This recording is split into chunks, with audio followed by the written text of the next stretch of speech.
আসসালামু আলাইকুম। আঙ্কেল, আপনি অনুমতি দিলে আপনার সঙ্গে একটু কথা বলতাম। আচ্ছা আচ্ছা বলেন। অসংখ্য ধন্যবাদ আঙ্কেল আপনাকে কথা বলার সুযোগ করে দেওয়ার জন্য। তো আঙ্কেল, সর্বপ্রথমে জানতে চাচ্ছি আপনি কেমন আছেন? হ্যাঁ আছি, ইনশাল্লাহ ভালো আছি। যাক, আল্লাহ পাক আপনাকে ভালো রেখেছে।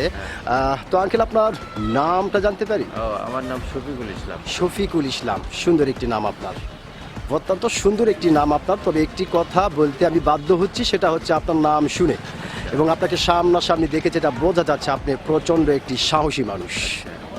এটা কিন্তু আঙ্কেল আপনাকে দেখেই বোঝা যাচ্ছে। তো আঙ্কেল, আপনি কি ভোটার হয়েছেন? হ্যাঁ ভোটার হয়েছি। ভোটার হয়েছেন না? কোন দেশের ভোটার আপনি হয়েছেন? বাংলাদেশে। বাংলাদেশে। অসংখ্য ধন্যবাদ যে আপনি বাংলাদেশের ভোটার হয়েছেন।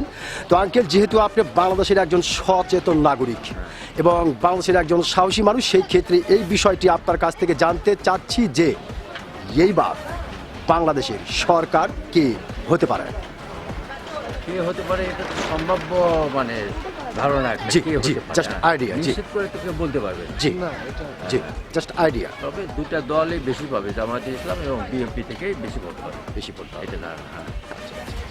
মানে জামাত এবং বিএনপি দুটাই হ্যাঁ, এই মোটামুটি দুটার মধ্যেই লড়াই হবে। তারপরে সুষ্ঠু একটি নির্বাচন হওয়ার পরে হয়তো আমরা জানতে পারবো যে কি দেশের সরকার হলো।